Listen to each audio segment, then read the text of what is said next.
বিরাট পর্ব। অজ্ঞাতবাসের সময় উপস্থিত এই একটি বড়ই বিপদের সময়। কোন দেশে কিভাবে থাকিলে এই বিপদে রক্ষা পাওয়া যায়? পাঞ্চাল, চেদি, মৎস্য, সুরাষ্ট্র, অবন্তী প্রভৃতি অনেক ভালো ভালো দেশ আছে। ইহাদের মধ্যে মৎস্য দেশের রাজা বিরাট অতি ধার্মিক লোক। ধার্মিকেরা ধার্মিকের আশ্রয় ছাড়িয়া আর কোথায় থাকিবে? সুতরাং পাণ্ডবেরা বিরাটের নিকটেই কোনরূপ কাজ লইয়া থাকা স্থির করিলেন। যুধিষ্ঠির সকলকে জিজ্ঞাসা করিলেন, তোমরা কে কী কাজ করিতে পারিবে বলো তো। একথার উত্তরে অর্জুন বলিলেন, আপনি কি কাজ করিবেন? যুধিষ্ঠির বলিলেন, আমি ব্রাহ্মণ সাজিয়া বিরাটের সভাসদ অর্থাৎ সবার লোক হইব। বলিল, আমার নাম কঙ্ক, আমি খুব পাশা খেলিতে পারি। আরও জিজ্ঞাসা করিলে বলিব, আমি যুধিষ্ঠিরের বন্ধু ছিলাম। এখন ভীম, বলো তো তুমি কি বলিবে? ভীম বলিলেন, আমি রাঁধুনি ব্রাহ্মণ সাজিয়া যাইব। পরিচয় চাহিলে বলিব, আমার নাম বল্লভ, মহারাজ যুধিষ্ঠিরের পাচক ছিলাম। একটু আধটু পালোয়ানিও জানি।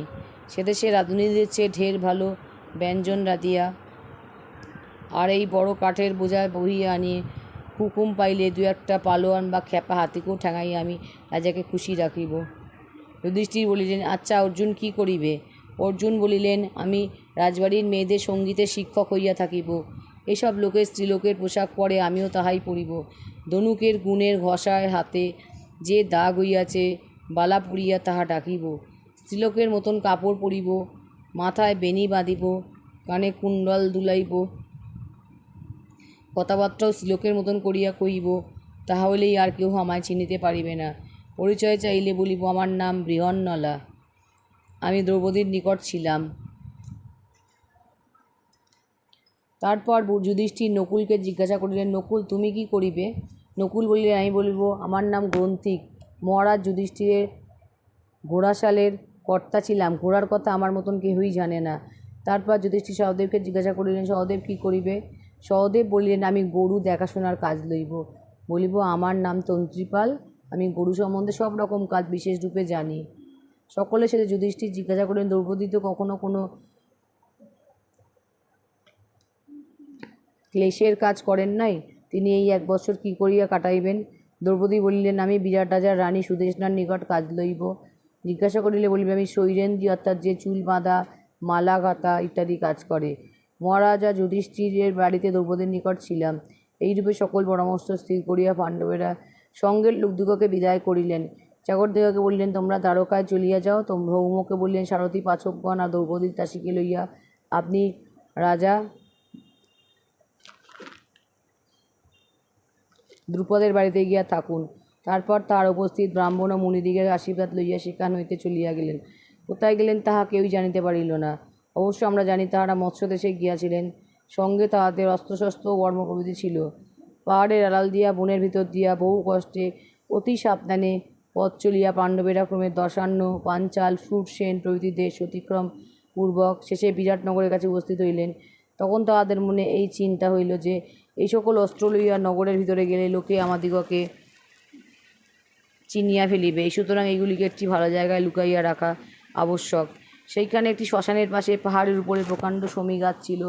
অর্জুন বলিলেন, এই গাছে অস্ত্রশস্ত্র রাখিলে কেহই জানিতে পারিবে না। সেই শমী গাছে উঠিয়া নকুল তাহাদের সকলের ধনুক, তুন, শঙ্খ, বর্ম,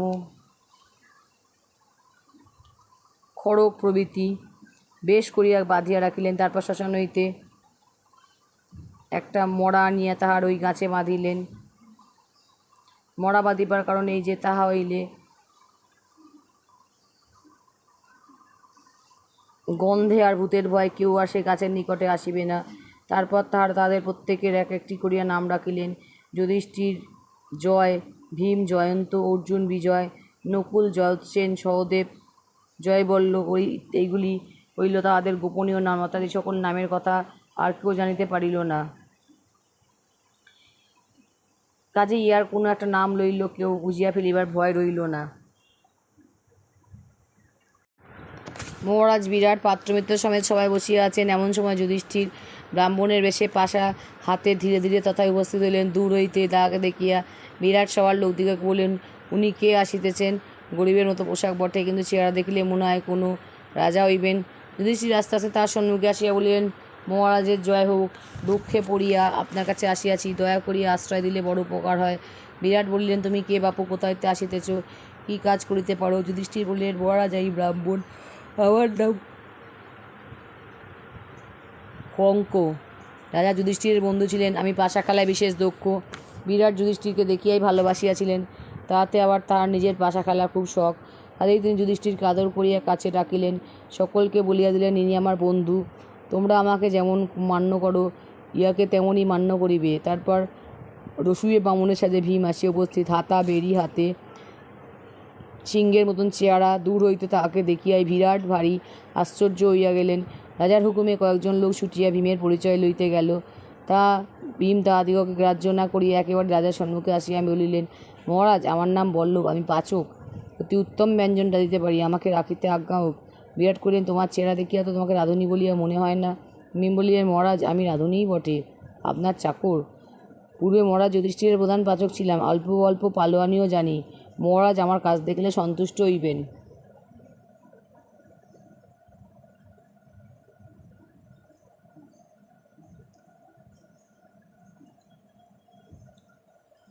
এইরূপে ভীম বিরাট রাজার রসুই মহলের কর্তা হইয়া পরম সুখে সেখানে বাস করিতে লাগিলেন। এদিকে দ্রৌপদী একখানি ময়লা কাপড় পরিয়া শৈরেন্দ্রীর বেশে রাজপথ দিয়া চলিয়াছেন। পথের লোক এমন সুন্দর মানুষ কখনো দেখে নাই। তারা আশ্চর্য হইয়া তার পরিচয় জিজ্ঞাসা করে। তিনি বলেন, আমি শৈরেন্দ্রী, কাজ খুঁজিতেছি, কিন্তু তাহার এ কথা কেউ বিশ্বাস করে না। রানী সুদেষ্ণাও ছাদ হইতে দ্রৌপদীকে দেখিতে পাইলেছিলেন। তিনি তাড়াতাড়ি তাহাকে ডাকাইয়া পরিচয় জিজ্ঞাসা করিলেন। দ্রৌপদী বলিলেন, আমার স্বামী 5 জন গন্ধর্ব, কোনো কারণে তাহারা এখন বড়ই দুঃখে পড়িয়াছেন, আর আমি শৈলেন্দ্রীর কাজ করিয়া দিন কাটাইতেছি। আগে জানি সত্যভামা আর দ্রৌপদীর নিকট কাজ করিয়াছিলাম, এখন আপনার নিকট আসিয়াছি, দয়া করিয়া আশ্রয় দিলে এখানে থাকিব। সুদেষ্ণা আহ্লাদের সহিত দ্রৌপদীকে শৈলেন্দ্রীর কাজে নিযুক্ত করিলেন। দ্রৌপদী বলিলেন, না মা, আমি কখনো উচ্ছিষ্ট ছুঁই না বা কোনো নীচ কাজ করি না। আমার গন্ধর্ব স্বামীরা যদিও দুঃখে পড়িয়াছেন, তবুও তাহারা আমাকে সর্বদা রক্ষা করেন।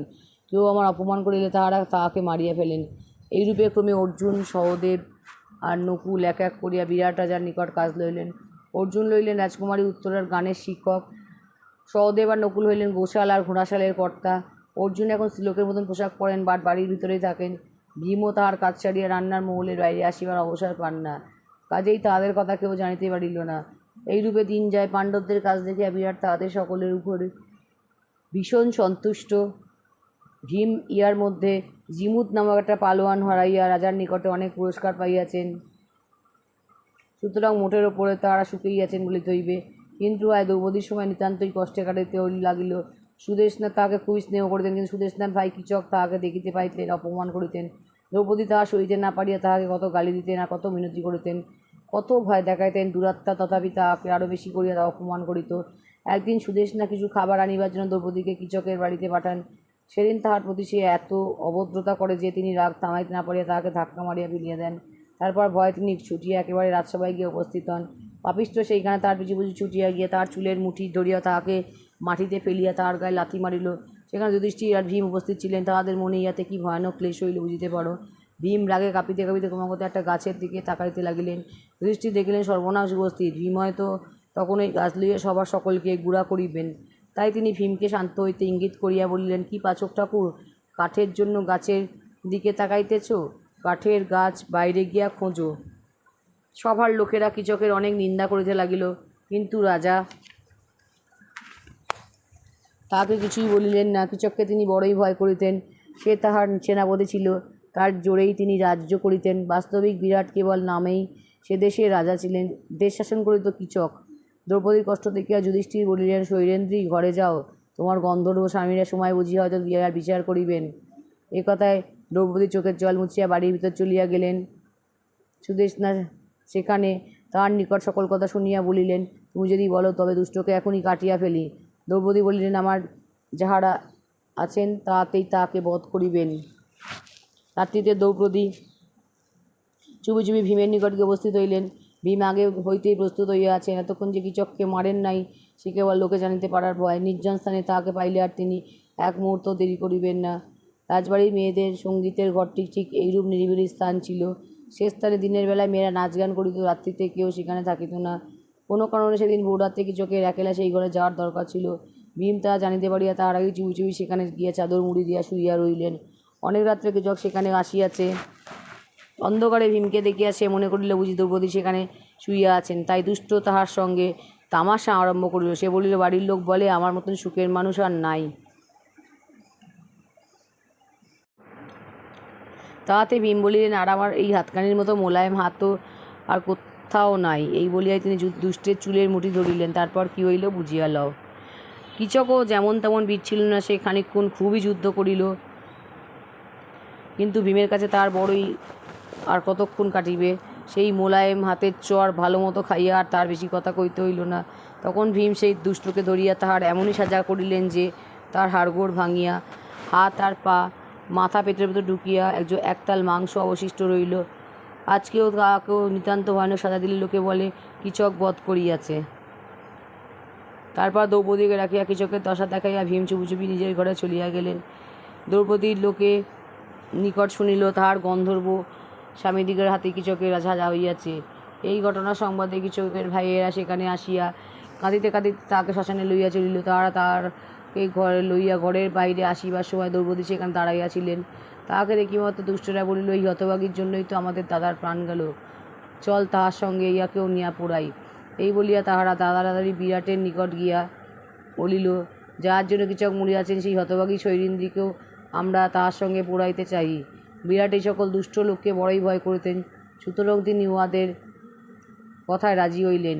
হায় হায়, যাহার পায়ে ধুলা পাইলে লোকে আপনাকে ধন্য মনে করিত, দেবতারা পর্যন্ত যাহাকে অসম্মান করিয়া চলিতেন, সেই দ্রৌপদী দেবীর কপালে কেন এতই দুঃখ আর অপমান ছিল? দুরাত্মারা তাহাকে কিচকের সঙ্গে শ্মশানে লইয়া চলিল, একটি লোকও তাহাদিগকে বারণ করিল না। দ্রৌপদী কেবল এই বলিয়া কাঁদিতে লাগিলেন, হে জয় জয়ন্ত বিজয় জয়সেন, জয়দ্দল তোমরা কোথায়, আমাকে রক্ষা করো।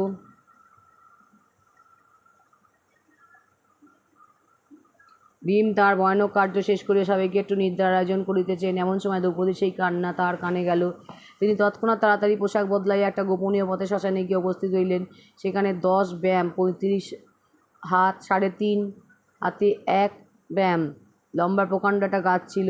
সেই গাছ তুলিয়া লইয়া তিনি যখন ঘোরতর গর্জনে সেই দুরাত্মাদিগকে তাড়া করিলেন, তখন তাহাকে নিতান্তই ভয়ঙ্কর দেখা গিয়াছিল, তাহাতে সন্দেহ নাই। তাহারা তাহাকে দেখিবা মাত্রই, বাবা গো, ওই গন্ধর্ব আসিতেছে বলিয়া দ্রৌপদীকে ফেলিয়া ঊর্ধ্বশ্বাসে পলাইতে লাগিল। কিন্তু পলাইয়া আর কতদূর যাইবে? ভীম সেই গাছ দিয়া দেখিতে দেখিতে তাদের মাথা গুঁড়া করিয়া দিলেন। ওরা 105 জন ছিল, তাহারা একটুও প্রাণ লইয়া ঘরে ফিরিতে পারিল না। তারপর দ্রৌপদীকে শান্ত করিয়া ভীম পুনরায় ঘরে চলিয়া আসিলেন। এদিকে দেশের সকল লোক গন্ধর্বের ভয় নিতান্তই ব্যস্ত হইয়া উঠিল। নিজে রাজা আসিয়া রানীকে বলিলেন, এই মেয়েটি আমাদের এখানে থাকিলে তো বড়ই ভয়ের কথা, ফিরে দেখিতেছি, ইয়াকে বলো সে অন্যত্র চলিয়া যাও। দ্রৌপদী ঘরে ফিরিয়া মাত্র সুদেশনা তাহাকে কথা জানাইলেন। তাহা শুনিয়া দ্রৌপদী বললেন, মা, আর 13টি দিন দয়া করি অপেক্ষা করুন, তারপর আমি এখান থেকে চলিয়া যাইব। এই সময়ের মধ্যেই আমার স্বামীগণের দুঃখ দূর হইবে। দুঃখ দূর অর্থ মানে বুঝিয়াছ, অর্থাৎ তার 13 দিন গেলেই অজ্ঞাতবাসের 1 বৎসর শেষ হইবে। অজ্ঞাতবাসের সময় ফুরাইয়া আসিল। এতদিন দুর্যোধনের দলের লোকেরা কী করিতেছিলেন? তারা দেশে বিদেশে লোক পাঠাইয়া প্রাণপণে পাণ্ডবদিগকে খুঁজিয়াছেন, কিন্তু কোনো মতেই তাহাদের সন্ধান করিতে পারেন নাই। দূতেরা ফিরিয়া আসিয়া খালি এক কথাই বলে, মহারাজ, কত খুঁজিলাম, কোথাও পাণ্ডবদিগকে দেখিতে পাইলাম না। দূতগণের কথা শুনিয়া কৌরবেরা যারপন্নায় চিন্তিত হইলেন। যা হোক, দূতেরা এই একটা ভালো সংবাদ জানিল যে বিরাটের সেনাপতি কিচক মারা গিয়াছে। এই কিচকের জন্য সকল রাজাই বিরাটকে ভয় করিয়া চলিতেন। দুর্যোধনের সভায় তখন ত্রিগর্ত দেশের রাজা সুশর্মা উপস্থিত ছিলেন। বিরাট কিচকের সাহায্যে এই সুশর্মাকে বারবার পরাজয় করাতে ইহার মনে বিরাটের ওপরে চিরকালই ভারী ডাক ছিল। এখন কিচক মারা যাওয়াতে সুশর্মা ভাবিলেন যে সেই সকল পরাজয়ের শোধ লড়বোত্তম সুযোগ উপস্থিত। তাই তিনি এই বেলা বিরাটের রাজ্য আক্রমণ করিয়া তাহার ধনরত্ন ও গরুবাছুর কাড়িয়া লইবার জন্য কৌরবদিগকে খাপাইয়া তুলিলেন। কৌরবদিগের মধ্যে দুর্যোধন, দুঃশাসন, কর্ণ প্রভৃতির মতো লোক থাকিতে কি আর অন্যায় কাজের জন্য তাহাদিগকে খাপাইয়া তুলিতে বেশি সময় লাগে? সুশর্মা কথাটা পারিতে না পারিতে স্থির হইল যে তিনি তখনই বিরাটের গোয়ালাদিগকে তাড়াইয়া দিয়া তার গরু চুরি করিতে চাইবেন। কৌরবেরা তারপর তিনি দলবল সমেত গিয়া সৎ কার্যে সহায়তা করিবেন, এমন সুযোগ পাইয়া সুশর্মা আর একটুও সময় নষ্ট করিলেন না। বিরাট সবাই বসিয়াছেন, এমন সময় এক গোয়ালা উদ্দেশ্যে সেখানে আসিয়া সংবাদ দিল, মহারাজ, ত্রিগর্ত দেশের লোকেরা আমাদিগকে পরাজয় করিয়া হাজার হাজার গরু লইয়া গিয়াছে। যেই এ সংবাদ দেয় অমনি রাজময় হুলস্থুল পড়িয়া গেল চারিদিকে। কে বলি সাজ সাজ, ধর ধর, মার মার শব্দ, সিপাহী সৈন্য, রথ, হাতি, ঘোড়া সব সাজিয়া প্রস্তুত হইল। নিশান উড়িতে লাগিল, মেঘের গর্জনে ন্যায় রণবাদ্য বাজিতে লাগিল, তার সহিত অস্ত্রের ঝনঝন মিশিয়া গেল। যোদ্ধারা বর্মমাঠি অস্ত্রশস্ত্র লইয়া প্রস্তুত। নিজে বিরাট সাজিয়াছেন, তার ভাই শয়তানিক সাজিয়াছেন, জ্যেষ্ঠপুত্র শঙ্খ সাজিয়াছেন। আর যোদ্ধার তো কথাই নাই। যুধিষ্ঠির, ভীম, নকুল, অর্জুন, সহদেব রাজা যুদ্ধের পোশাক পরাইয়া উত্তম অস্ত্র দিয়ে চমৎকার রথে চড়াইয়া সঙ্গে চড়িয়াছেন। বেলা প্রায় শেষ হইয়াছে। এমন সময় দুই দলের যুদ্ধ আরম্ভ হইল। অন্ধকার সেই যুদ্ধ আরও ঘনাইয়া আসিল।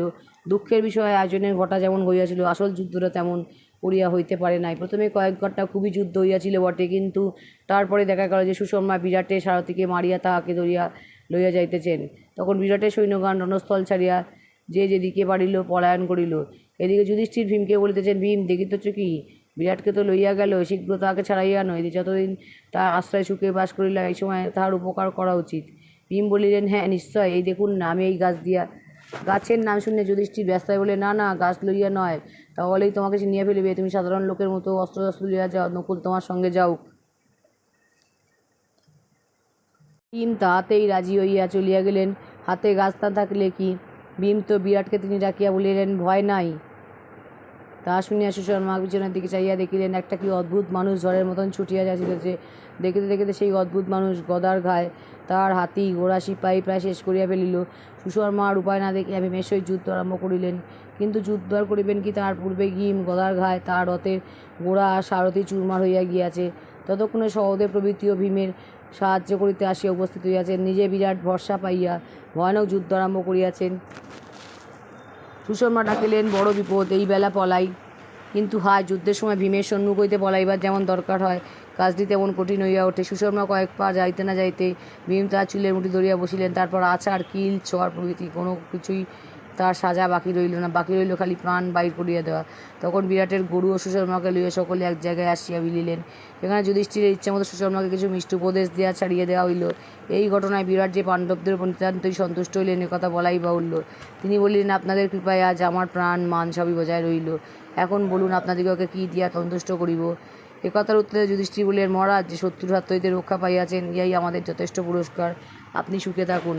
তারপর যুদ্ধজয়ের সংবাদ লইয়া দূতেরা বিরাট নগরের দিকে ছুটিয়া চলিল।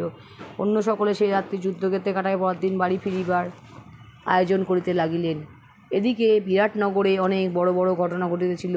বিরাট দলবল লইয়া ত্রিগর্ত দেশে যুদ্ধ করিতে গিয়াছেন। বাড়িতে রাজপুত্র, উত্তরার কয়েকজন কর্মচারী ছাড়া আর কেউ নাই। ইহার মধ্যে দুর্যোধন, অসংখ্য সৈন্য আর ভীষ্ম, দ্রোণ, কর্ণ, কৃপ, অশ্বত্থামা, শকুনি, দুঃশাসন প্রভৃতি বড় বড় বীর সমেত আসিয়া উপস্থিত। তারা আসিয়াই বিরাটের গোয়ালাদিগকে ঠেঙাইয়া একেবারে 60,000 গরু লইয়া প্রস্থান করিলেন। গোয়ালারা মার খাওয়াইয়া চেঁচাইতে চেঁচাইতে আসিয়া রাজপথে খবর দিলেন। পূর্বেই বলিয়াছি, তখন রাজবাড়িতে আর যোদ্ধা ছিল না, ছিলেন কেবল রাজপুত্র উত্তর। তিনি বাড়ির ভিতর হইতে এই সংবাদ শুনিয়া স্ত্রীলোকদিগর নিকট বাহাদুরি লইবার জন্য বলিতে লাগিলেন, কি করি, একজন সারথি নাই। ভালো একজন সারথি পাইলে আমি ভীষ্মটিষ্যকে মারিয়া এখনই গরু ছাড়াইয়া আনতাম। কৌরবের দেশ খালি পাইয়া গরু চুরি করিয়া নিতেছে, আর আমি সেখানে থাকলে দেখিতাম কেমন করিয়া নেয়। একথা শুনিয়া অর্জুন চুপি চুপি দ্রৌপদীকে দিয়ে কী যেন শিখাইয়া দিলেন। তারপর দ্রৌপদী আসে উত্তরকে বললেন যে, রাজপুত্র, আপনাদের বৃহন্নলা নামক ওই হাতি হেন সুশ্রী ওস্তাদ আগে অর্জুনের সারথি ছিলেন।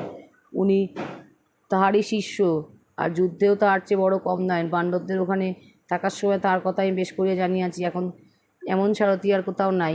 উত্তর বলিলেন, তাহা তো বুঝিলাম, কিন্তু আমি নিজে উহাতে কেমন করিয়া আমার সারথি হইতে বলি? দ্রৌপদী বললেন, আপনার ভগ্নী উত্তরা বলিলে উনি নিশ্চয়ই রাজি হইবেন, আর উহাকে সঙ্গে নিলে আপনারও যুদ্ধে জিতিয়া আসা নিশ্চিত। উত্তরাকে অর্জুন নিজের কন্যার মতো স্নেহ করিতেন।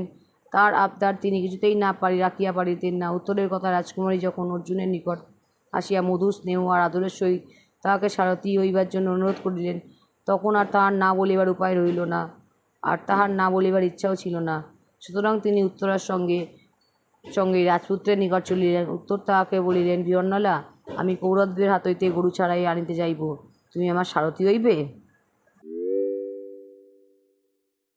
অর্জুন বলিলেন, আমি গাইয়ে বাজিয়ে মানুষ, সারথি ফারথি হওয়া কি আমার কাজ? নাচিতে বলিলে বরং চেষ্টা করিতে পারি। উত্তরা বলিলেন, আগে তো সারথির কাজটা চালাইয়া দাও, শেষে নাচিবে এখন। এইরূপে হাসি তামাশার ভিতরে অর্জুন সারথির সাজ পরিতে লাগিলেন। ভঙ্গির আর সীমা নাই, যেন কতই আনাড়ি, জন্মেও যেন বর্ম চোখে দেখেন নাই। সেটাকে উল্টা করিয়া পড়িয়াই বসিলেন। সেই রাত তাহা দেখিয়া হাসিয়া কুটিবাটি যাও। শেষে সাজগোজ করিয়া দুজনেই রওনা হইলেন। যাইবার সময় উত্তরা বলিলেন, ভীষ্ম, দ্রোণ, এদের পোশাকগুলি কিন্তু আনা চাই।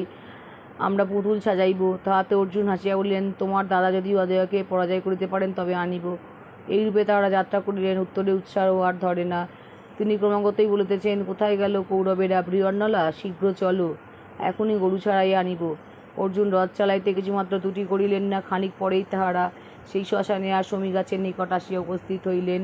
সেখান হইতে কৌরবদিগের সৈন্য দেখা যাইতেছিল, যেন সাগরের জল পৃথিবী ছাইয়া গেলিয়াছে।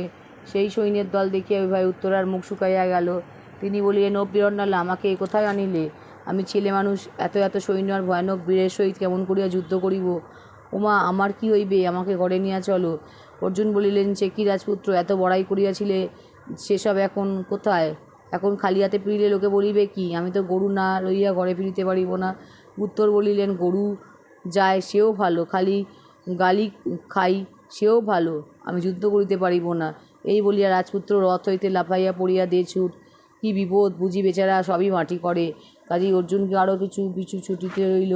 ছুটিতে তাহার মাথার লম্বা বেণী এড়াইয়া গেল, গায়ের চাদর হাওয়ায় উড়িতে লাগিল।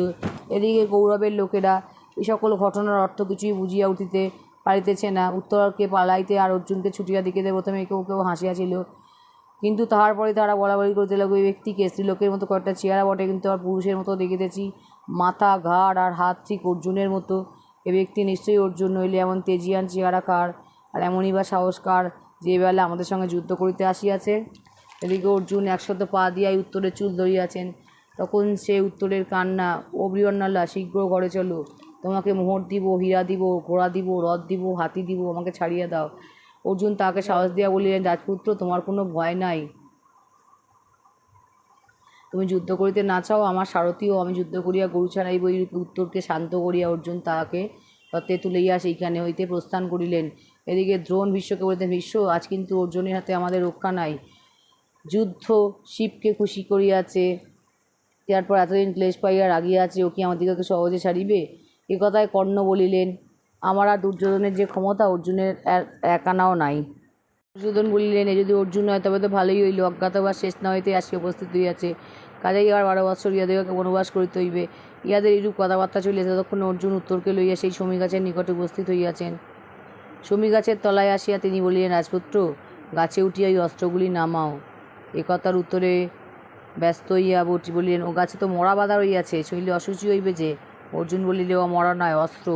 মরা ছইতে আমি তোমাকে কেন বলিব? তখন উত্তর গাছে উঠিয়া অস্ত্র নামাইলেন। তারপর তাহাদের বাঁধন খুলিয়া তাহাদের চেহারা দেখিয়া তিনি তো একেবারে অবাক। এমন অস্ত্র তিনি আর কখনো দেখেন নাই। তাই তিনি জিজ্ঞাসা করেন, বৃহন্নলা, এ সকল কাহার অস্ত্র? অর্জুন বলিলেন, এসব পাণ্ডবদিগের। পাণ্ডবদিগের নাম শুনে উত্তর আরও আশ্চর্য হয়ে বললেন, এসব যদি পাণ্ডবদিগের অস্ত্র হয় তবে তাহারা এখন কোথায়? অর্জুন বলিলে, তাহারা তোমাদের বাড়িতেই আছেন। আমি অর্জুন, তোমার পিতার যে পঙ্ক নামে সভাসদ আছেন তিনি যুধিষ্ঠির, বল্লভ নামক ওই সন্ডা পাচকটি ভীম, গ্রন্থিক নামক যে লোকটি ঘোড়াশালে কাজ করে সে নকুল, আর কোশালার কর্তা তন্ত্রীপাল সহদেব, তোমাদের বাড়িতে যিনি শৈলেন্দ্রীর কাজ করেন তিনি দ্রৌপদী। উত্তরের নিকটে সকল কথা স্বপ্নের ন্যায় বোধ হইতে লাগিল। পাণ্ডবদিগের ন্যায় মহাপুরুষেরা তাহাদের বাড়িতে সামান্য চাকরের মতো বাস করিবেন, এ কথা সহজে বিশ্বাস হয়? কাজেই উত্তর অর্জুনের কথা পরীক্ষা করিবার জন্য বলিলেন, শুনিয়াছি অর্জুনের 10টি নাম আছে, আপনি যদি সেই অর্জুন হন তবে সেই 10টি নাম আর তাহাদের অর্থ বলুন দেখি। অর্জুন বলিলেন, অর্জুন মানে সাদা, নির্মল। আমি নির্মল কাজ করি, সেই জন্য আমি অর্জুন। দেশ জয় করিয়া ধন আনি, তাই আমি ধনঞ্জয়। যুদ্ধে আমি সর্বদাই জয়লাভ করি, তাই আমি বিজয়। আমার ঘরের রথের ঘোড়াগুলি সাদা, তাই আমি শ্বেতবাহন। আমার জন্মের দিন উত্তর ফাল্গুনী নক্ষত্র ছিল, তাই আমি ফাল্গুন। দৈত্যদিগকে হারাইয়া নিন্দের নিকট কিরিট অর্থাৎ মুকুট পুরস্কার পাইয়াছিলাম, তাই আমি কিরিটি। যুদ্ধের সময় আমি বিভৎস অর্থাৎ নিষ্ঠুর কাজ করি না, তাই আমি বিভৎসু। আমি সর্ব অর্থাৎ বাম হাতেও ডান হাতেও ন্যায় তীর ছুঁড়তে পারি, তাই আমি সব্যসাচী। ভয়ানক শত্রুকে আমি জয় করিয়া থাকি, তাই আমি বিষ্ণু। আর রং কালো বলিয়া আমি কৃষ্ণ। তখন উত্তর জোড়াতে অর্জুনকে নমস্কার করিয়া বিনয়ের সহিত বলিলেন, মহাশয়, আমি না জানিয়া আপনার নিকট অনেক অপরাধ করিয়াছি, আমাকে ক্ষমা করুন। অর্জুন বলিলেন, আমি তোমার উপর কিছুমাত্র অসন্তুষ্ট হই নাই, ভয় পাইও না। অস্ত্রগুলি রথে তোলো, তোমার গরু ছাড়াইয়া দিতেছি। এতক্ষণে উত্তরের খুবই সাহস হইয়াছে, কারণ অর্জুন সঙ্গে থাকিলে আর কিসের ভয়। এরপর আর সারথীর কাজ করে তিনি কিছুমাত্র আপত্তি করিলেন না। তারপর অর্জুন হাত হইতে বালার গোছা খুলিয়া ঝকঝকে সোনালি কবচ আটিয়া পড়িলেন, তারপর সাদা কাপড় দিয়া মাথার বেনি বেশ করিয়া বাঁধিলেন। শেষে সেই সুন্দর রথে চলে নানা অস্ত্র মনে মনে ডাকিবা মাত্র তারা উপস্থিত হইয়া জোড়াতে বলিলেন, আমরা আসিয়াছি, কী করিতে হইবে অনুমতি করুন। অর্জুন বলিলেন, তোমরা যুদ্ধের সময় আমার সঙ্গে থাকিয়া আমার কাজ করিবে। এইরূপে যুদ্ধের জন্য প্রস্তুত হইয়া অর্জুন গান্ডীবে টঙ্কার ও তাহার বিশাল শঙ্খে ফু দিবা মাত্র উত্তর ভয় কাঁপিতে কাঁপিতে রথের বিষয়ে বসিয়া পড়িলেন। তাহা দেখে অর্জুন বললেন, কী হইয়াছে, ভয় পাইতেছ কেন? উত্তর বললেন, আমার কান ফাটিয়া গেল, মাথা ঘুরিয়া গেল। যুদ্ধের আর ধনুকের শব্দ এমন ভয়ানক হইতে পারে তাহা তো আমি জানিতাম না। এদিকে সেই ধনুকের টঙ্কারা শঙ্খের শব্দ শুনিয়া কৌরবদের আর বুঝিতে বাকি রইল না যে উহা অর্জুনেরই ধনুক আর শঙ্খ। দুর্যোধনের তখন ভারী আনন্দ। তিনি ভাবলেন যে অর্জুন সময় পূর্বেই দেখা করিয়াছে, সুতরাং পাণ্ডবদিগকে আবার 12 বছর বনবাস করিতে হইবে। কর্ণের খুবই উৎসাহ। তিনি ভাবিলেন যে অর্জুনকে মারিয়া একটা নিতান্তই বাহাদুরির কাজ করিবেন। যারা একটু শান্ত আর ধার্মিক তারা বলিলেন, আজ অর্জুনের হাতে বড়ই বিপদ দেখা যাইতেছে, সকলেই সাবধানে থাকুন। এইরূপ নানা রকম কথাবার্তা হইতেছে। কেউ বলিতেছেন অজ্ঞাতবাসের এখনও বাকি আছে, কেউ বলিতেছেন না বাকি নাই, তাহা হইলে অর্জুন কখনোই এমন কাজ করিতে আসিতেন না। শেষে ভীষ্ম ভালো মতো হিসাব করিয়া বলিলেন, আমি দেখিতেছি পাণ্ডবদের 13 বৎসর পূর্ণ হইয়া 5 মাস 6 দিন বেশি হইয়াছে। সুতরাং তাহাদের যা করার কথা ছিল তাহা ভালোরূপেই করিয়াছেন, তাহাতে ভুল নাই। তারপর বিশ্বের কথায় সৈন্যদিগকে 4 ভাগ করিয়া 1 ভাগের সহিত দুর্যোধন নিজেকে বাঁচাইবার জন্য হস্তিনায় যাত্রা করিলেন। আর 1 ভাগ গরু লইয়া চলিল, আর 2 ভাগ লইয়া ভীষ্ম, দ্রোণ, কর্ণ প্রভৃতি অর্জুনকে আটকাইতে প্রস্তুত হইলেন। এমন সময় অর্জুনের 2টি বাণ আসিয়া দ্রোণের পায়ের কাছে পড়িল, আর 2টি বাণ তাহার কানের কাছ দিয়ে চলিয়া গেল। দ্রোণ হইলেন অর্জুনের গুরু। এতদিন পরে দেখা হইলে প্রণাম করে 2টি কুশল মঙ্গলতা জিজ্ঞাসা করা চাই। এত দূরে থাকিয়া সেই কাজ আমার কীরূপে হইবে? তাই অর্জুন গুরুর পায়ের কাছে বাণ ফেলিয়া তাহাকে প্রণাম জানাইলেন, আর কানের কাছে পান পাঠাইয়া কুশল জিজ্ঞাসা করিলেন। আর এইসব কাজের অর্থ বুঝিতে পারিয়া দ্রোণের বিশেষ আনন্দ হইল। এদিকে অর্জুন যখন দেখলেন যে দুর্যোধনের পলায়ন করিবার চেষ্টা, তখন তিনি উত্তরকে বলিলেন, আগে ওই হতভাগাদের কাছে চলো। অর্জুনের রথকে দুর্যোধনের দিকে ছুটিয়াতে দেখিয়া কৃপোদনকে বলিলেন, আর গরুর ভাবনা ভাবিয়া কাজ নাই, দেখো দুর্যোধনের এখন বড়ই বেগতি। অর্জুন দুর্যোধনের দিকে চলিয়াছেন, তাহাকে আটকাইবার জন্য চেষ্টার কিছুমাত্র ত্রুটি করিতেছেন না। কিন্তু অর্জুনকে আটকায় কাহার সাধ্য? সে তাহার সামনে আসিতেছে, তাহারই তিনি দুর্দশার এক শেষ করিতেছেন। কেউ পলাইতেছে, কেউ মারা যাইতেছে, অনেক ভেবাচাকার লাগিয়া না হোক মার খাইতেছে। অর্জুনকে আটকাইতে গিয়া কর্ণের 1 ভাই মরিয়া গেল। কর্ণ তাহাতে বিষম রাগের সহিত আসিয়া অর্জুনকে আক্রমণ করিলেন। দুজনে কিছুকাল এমনই ভয়ানক যুদ্ধ হইল যে তাহাতে আর তুলনা নাই। এতে দেখা গেল যে কর্ণ হাতে, মাথায়, উরুতে, কপালে, ঘাড়ে বিষম বাণের খোঁচা খাইয়া ঊর্ধ্বশ্বাসে পলায়ন করিতেছেন। এইরূপে একে একে সকলেই অর্জুনের হাতে নাকাল হইতে লাগিলেন। কর্ণ পলাইলে আসিলেন, কৃপ পলাইলে দ্রোণ। দ্রোণকে অর্জুন কিছুতেই আগে অস্ত্র মারিতে ছাড়েন নাই, কিন্তু দ্রোণ অর্জুনের গায়ে বাণ মারিতে আরম্ভ করিলে কাজেই অর্জুনকে যুদ্ধ করিতে হইল। তার ফলে দ্রোণও বেশ ফাঁপড়ে পড়িয়াছিলেন। ইহার মধ্যে অশ্বত্থামা আসিয়া অর্জুনের সহিত যুদ্ধ আরম্ভ করাতে সেই ফাঁকে সেখান হইতে প্রস্থান করিয়া রক্ষা পান। তারপর কর্ণ আবার আসিয়াছিলেন, আর তাহার তেমনই সাহায্য হইয়াছিল। এবার বুকে সাংঘাতিক বাণ খাইয়া তিনি রণস্থলেই অজ্ঞান হইয়া যান।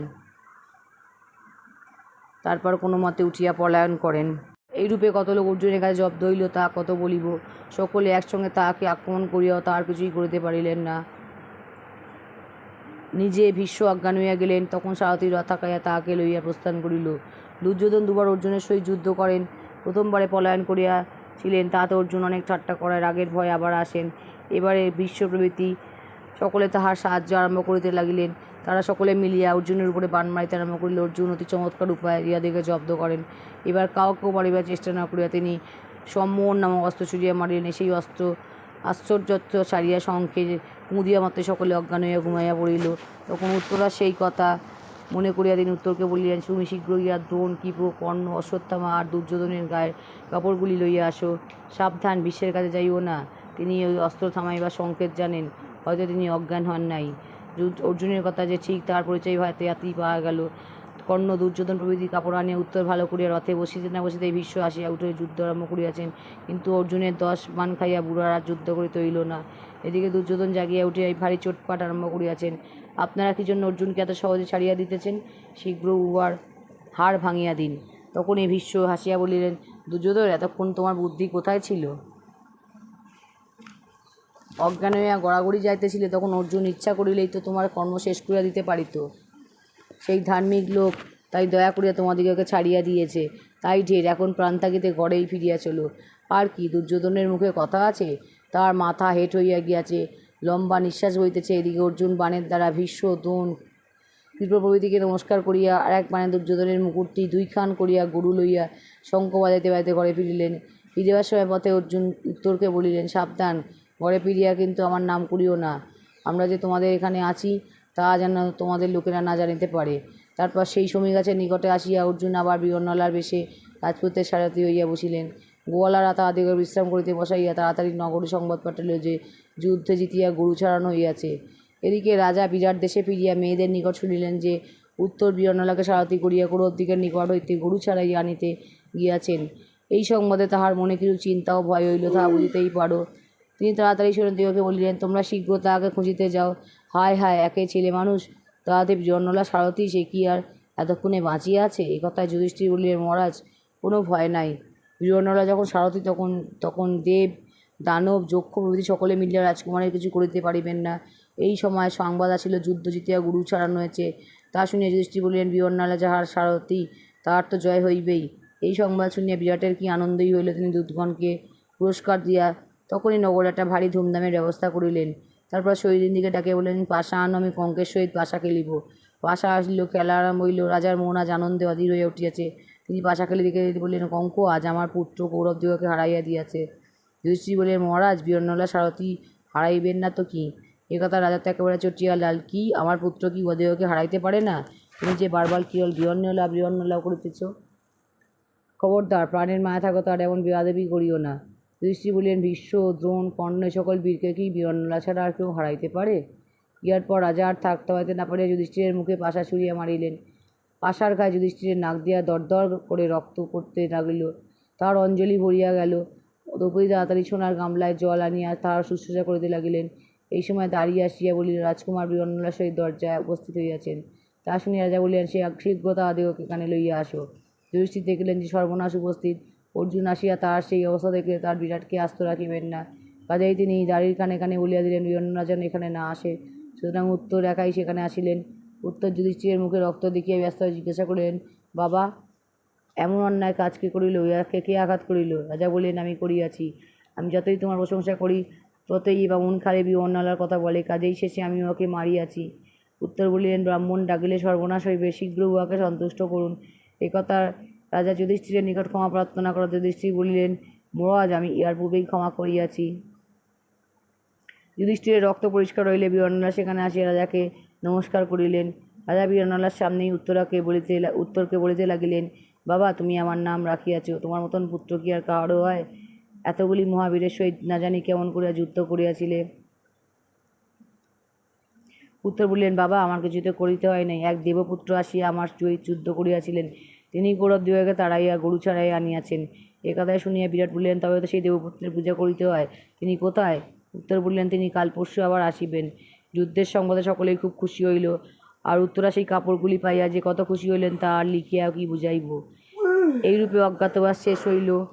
পাঁচ ভাই উত্তরকে লইয়া পরামর্শ করিলেন যে আর দুদিন পরে তাহারা নিজেদের পরিচয় দিবেন। কিরূপ করিয়া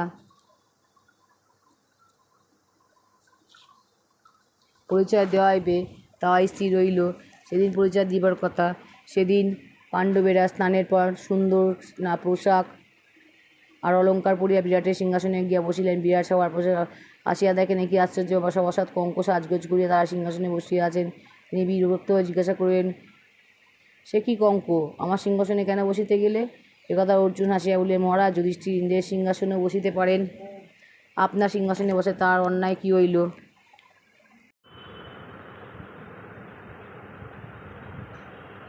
বিরাট বলিলেন, ইনি যদি রাজা যুধিষ্ঠির হন তবে তাহার ভ্রাতাগণ আর দ্রৌপদী দেবী কোথায়? এই প্রশ্নের উত্তরে অর্জুন একে একে সকলেরই পরিচয় দিলেন। তারপর উত্তর অর্জুনের অনেক প্রশংসা করিয়া বলিলেন, যে দেবপুত্র কৌরবদিগকে সেই ভয়ঙ্কর যুদ্ধ করিয়া গরু ছাড়াইয়াছিলেন, তিনিই এই অর্জুন। সকল কথা শুনিয়া বিরাটের যেমন আশ্চর্য বোধ হইল, তেমনি তিনি আনন্দিতও হইলেন।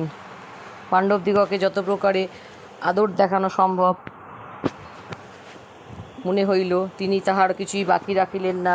তিনি কেবল বলিতে লাগিলেন, আমার কি সৌভাগ্য, কি সৌভাগ্য! বিশেষত অর্জুনের প্রতি তাহার যে কিরূপ স্নেহ হইল তাহা বলিয়া শেষ করা যায় না। তাহার নিতান্ত ইচ্ছে হইল নিজের কন্যা উত্তরার সহিত তাহার বিবাহ দেন, কিন্তু এ কথায় অর্জুন রাজি হইলেন না। তিনি বলিলেন, আমি উত্তরার গুরু, তাহাকে সর্বদা আমার কন্যার মতো ভাবিয়া স্নেহ করিয়াছি। তিনি আমাকে পিতার ন্যায় ভক্তি করিয়াছেন, তাহার সহিত কি আমার বিবাহের কথা হইতে পারে? আমার পুত্র অভিমন্যুর সহিত উত্তরার বিবাহ হউক। এ প্রস্তাবে সকলেই সন্তুষ্ট হইলেন। রূপে, গুণে, বিদ্যায়, বুদ্ধিতে, বীরত্বে অভিমন্যুর মতো এমন সুপাত্র আর হয় না। কাজেই সুন্দর দিন দেখিয়া মহাসমরায় অভিমন্যু আর উত্তরার বিবাহ হইয়া গেল। বিবাহের পর নানা দেশ হইতে বিরাট এবং পাণ্ডবদিগের আত্মীয়স্বজন আর রাজারা আসিয়াছিলেন। কৃষ্ণ, বলরাম, দ্রুপদ, ধৃষ্টদ্যুম্ন প্রভৃতি কেহই আসিতে বাকি ছিল না।